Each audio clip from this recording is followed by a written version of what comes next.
霍华德这次是真的被海伦娜给拿捏住了。他原本以为能在未来3-5年之内搞到第2颗丹药，就已经是自己能预料的最好结果了。可谁曾想，转头一个天大的机缘就砸在自己脑门上。再来半颗丹药，先不说自己是不是能再多活2-3年，关键这丹药它效果立竿见影，自己现在已经找回几年前的状态了。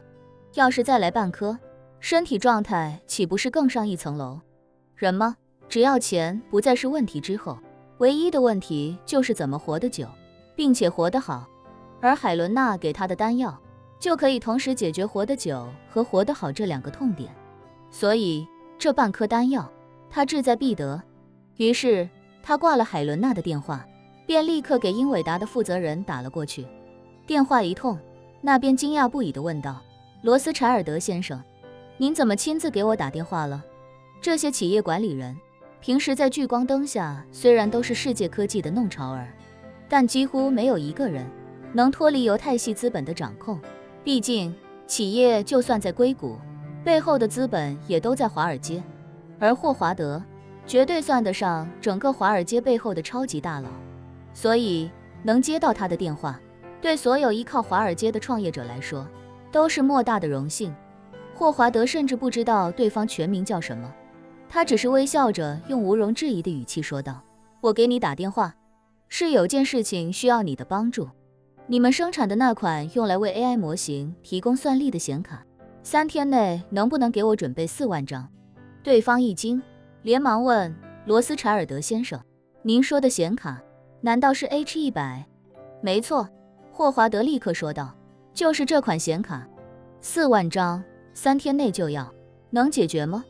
对方十分为难地说道：罗斯柴尔德先生，这款显卡现在确实非常火爆，我们的订单都已经排到。打住，霍华德淡淡道，我打电话找你，是找你解决问题的，不是听你说你们的产品和订单有多火爆的。你只需要告诉我，3天4万张能不能解决？如果能，我霍华德罗斯柴尔德就欠你一个人情；如果不能，那我就不再浪费彼此的时间了。说着，霍华德又道，当然，如果你能解决一部分，那就直接告诉我数字，3天内能解决多少？对方没想到霍华德竟然如此干脆果断，根本不给自己留诉苦的余地。可是3天4万张这个数字也确实太离谱了，各行各业只要是大热门的热销爆款产品，都肯定很难有库存，除非是刻意囤货抬高价格。这种没品的事情，中小公司或者没格局的大公司经常做，但英伟达毕竟市值已经逼近2万亿美元了，这种时候不可能再搞这么低级的营销手段。所以眼下英伟达手里除了还没下产线的显卡之外，有的成品全部都是准备交付的。由于 H100 显卡的芯片是台积电代工，所以芯片是从地球的另一端运到美国，再由英伟达自己的产线进行2次包装之后，由他们进行统一交付。比如 A 公司去年预定了3000张，这3000张分3次交货，眼下可能刚好有1000张已经轮到他们，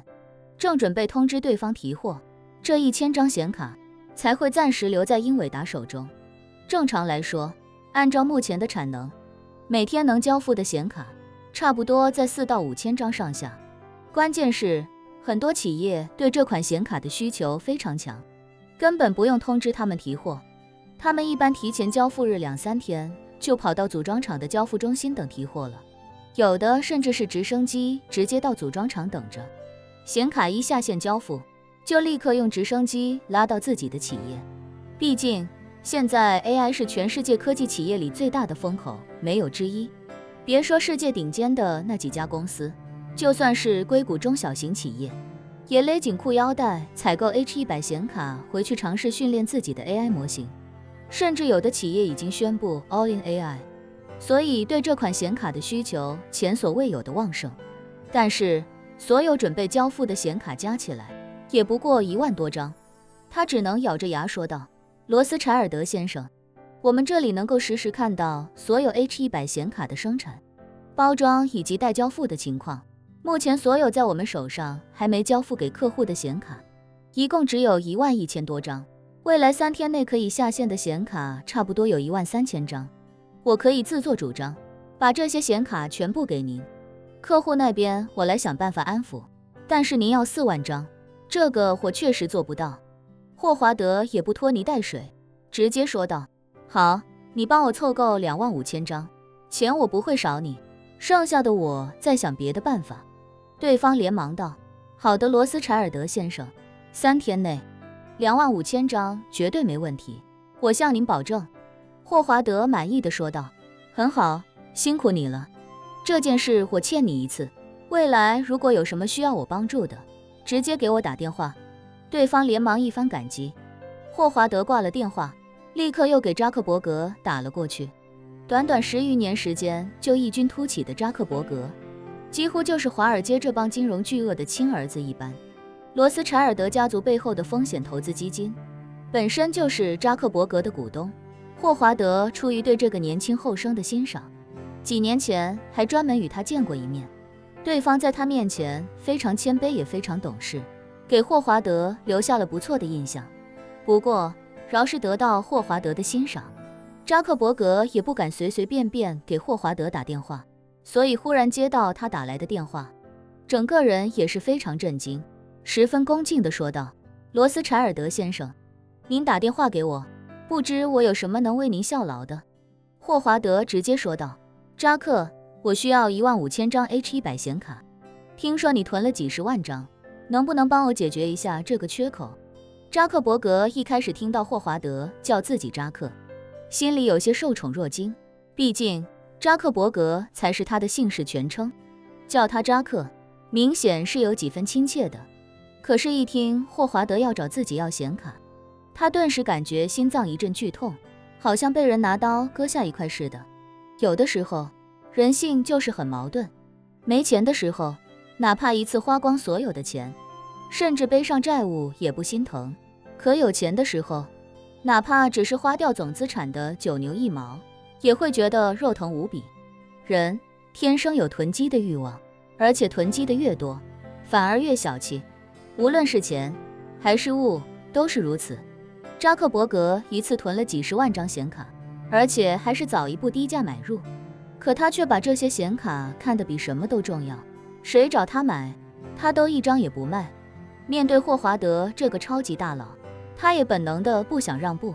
而且他也实在想不通，霍华德都80多岁的老头子了，要那么多显卡干嘛用？他们投资的 AI 不是已经大放异彩了吗？还用得着找自己要显卡？于是他只能含糊其辞地问：罗斯柴尔德先生，您要这种显卡有什么用处？难道您也开始研究 AI 领域了？霍华德单刀直入地说道：扎克，多余的客套话就不要说了，我现在只想知道，3天内给我15000张显卡，行还是不行？说着，霍华德又道：你放心，我会按照市场价采购，不会让你白给。扎克伯格一听这话，知道对方不给自己任何斡旋和打马虎眼的余地，于是心里就算万般不舍，也只能无奈地说道：您既然开口了，再紧张都要帮您准备出来。您放心，3天之内，15000张显卡我亲自给您送去。